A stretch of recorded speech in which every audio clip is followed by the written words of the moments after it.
Let me ask you something directly. You want your son to be strong, disciplined, respectful, someone who stands tall and handles life without crumbling. And you believe the way to get there is through rules, structure, consequences. And you're not wrong to believe that. Rules matter. Discipline matters. But here's what most fathers don't want to hear. Rules alone won't get you there. They'll get you a son who obeys. But obedience and strength are not the same thing. And if you've ever noticed the quiet distance that grows between you and your boy, even when he's doing everything right, even when he's following every rule you've set, then you already know something is missing. That something has a name. And today, I'm going to tell you exactly what it is. Most fathers think discipline is the foundation of raising a strong son. And in a way, they're right. But discipline without connection is like building a house on sand. It looks solid until the first real storm hits. And the storm will hit. It always does. When your son faces real pressure, real failure, real fear, he's going to look for someone he trusts, someone he feels safe with, someone he believes actually sees him as a person and not just a project to be completed. If that person isn't you, you've already lost something you can't get back with stricter rules. I'm not here to tell you that discipline is wrong. I'm here to tell you it's incomplete. Rules manage behavior. They keep the house running. They teach structure. Those things are important, but they don't build the kind of relationship that makes your son come to you when things get hard. They don't make him trust you. They don't make him respect you the way a man respects another man he genuinely admires. They make him comply, and compliance is not loyalty. Compliance is not strength. It's just following orders. And the moment your son is old enough to stop following them, which he will be, the only thing standing between you and a broken connection is whether or not you built something deeper than the rules. So what does he actually need? More than the rules? More than the structure? More than the consequences? He needs 3 things, and I'm going to break them down for you one at a time. The first thing your son needs is safety. Now, when I say safety, I'm not talking about physical safety. I'm talking about emotional safety. The kind of safety that tells your son, when he's in your presence, that he can be honest with you, that he can fail in front of you and you won't destroy him for it, that he can come to you with something difficult and you'll hear him out before you judge him. Most fathers don't think about this.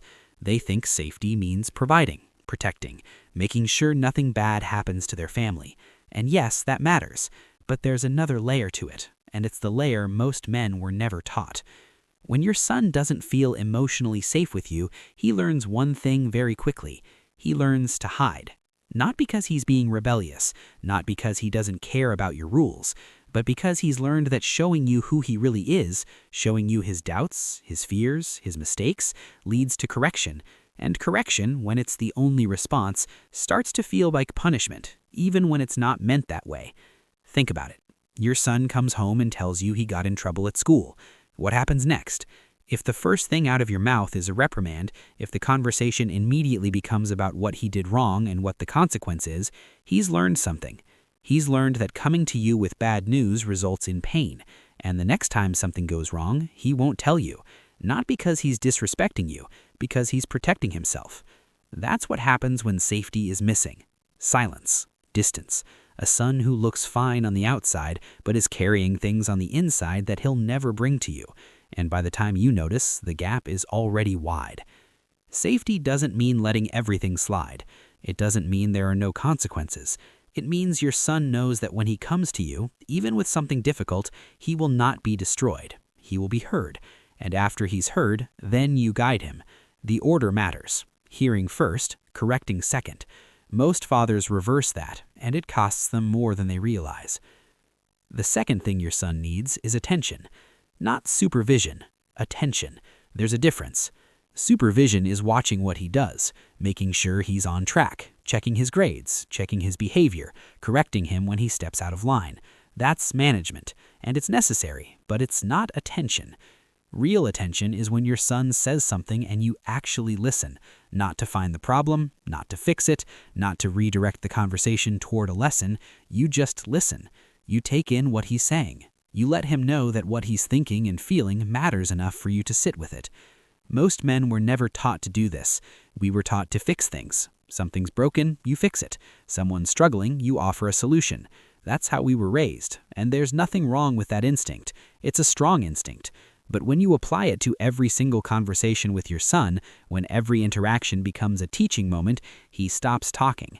He doesn't stop because he doesn't have anything to say. He stops because he's learned that saying something will result in you trying to change it. And eventually, that gets exhausting. So he just stops. I've seen fathers who know everything about their son's schedule, his classes, his friends, his activities. They're paying attention in the supervisory sense, but they have no idea what's going on inside his head. They don't know what he's worried about. They don't know what he's thinking about at night when he can't sleep. They don't know what he wants his life to look like. Because paying attention to those things requires a different kind of presence. It requires you to sit down with him and not have an agenda, to ask him something and genuinely want to hear the answer, to let the conversation go somewhere that isn't productive or useful by your standards, and be okay with that. Because connection isn't always productive. Sometimes it's just two people sitting together and existing in the same space without pressure. That's not softness, let me be clear about that. That's strength. It takes more discipline to sit quietly and listen than it does to jump in with advice. It takes more self-control to hold back the correction and just let your son feel heard than to fix the problem immediately. The hardest thing a father can do is nothing. And sometimes doing nothing is exactly what your son needs from you. Attention also means being present in a way that isn't always verbal, showing up to what matters to him, not just his achievements, not just his games, but the in-between moments. Driving him somewhere and not turning on the radio because you know he's more likely to talk when the car is quiet. Sitting in the same room while he does homework, not talking, just being there. These things add up. They tell your son without a single word that you value his time the way he values it, that you're not just around when there's something to manage, you're around because you want to be. The third thing your son needs is respect. And I want to define that clearly because respect gets thrown around a lot and most people don't actually mean it when they use it. Respect, in the context of raising your son, means treating him like a person who has value, not just as a child you're raising, not just as a project you're building, but as a human being who deserves to be treated with dignity, even when he's wrong, even when he's struggling, even when he disappoints you. Most fathers confuse respect with obedience. They think if their son obeys them, that means the son respects them. But that's not how it works. Obedience can come from fear. A man can comply with everything you ask him to do and still not respect you, because he's not doing it out of admiration. He's doing it because you have authority over him. And the moment that authority disappears, the obedience goes with it. Real respect is earned, it's not demanded. And the way you earn your son's respect is by showing him that you have it for him. Here's what that looks like.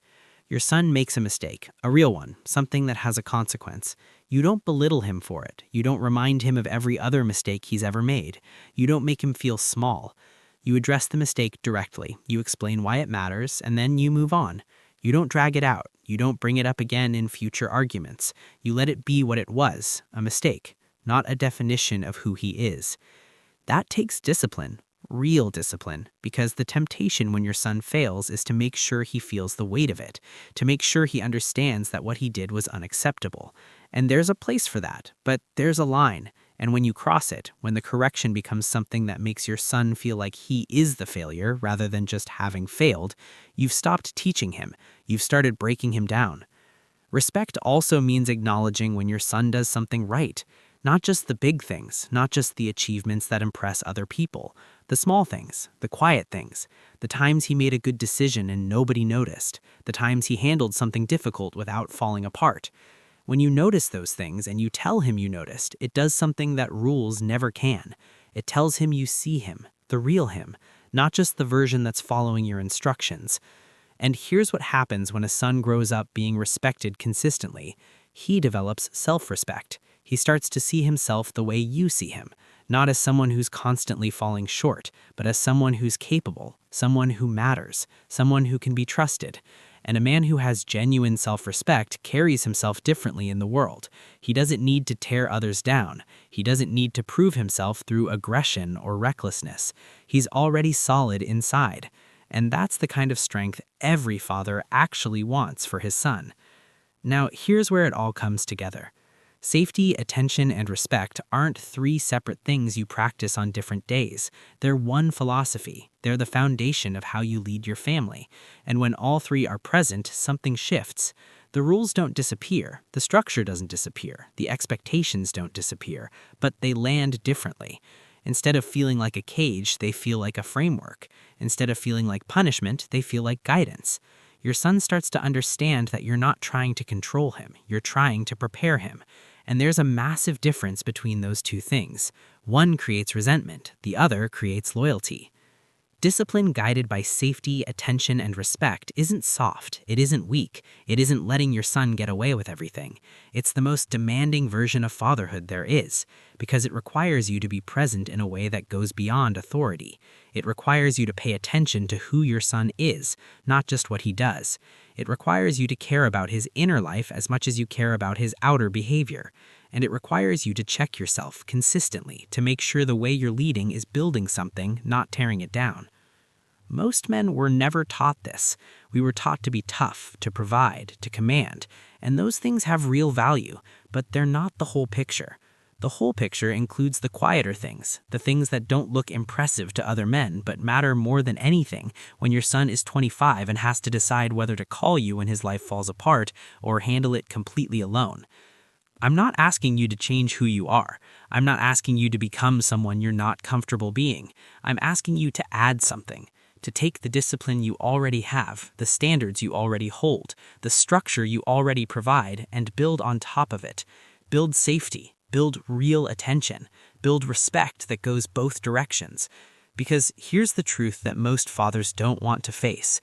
You can raise a son who follows every rule you've ever set, who gets the grades you wanted, who behaves in public, who never embarrasses you, and still lose him.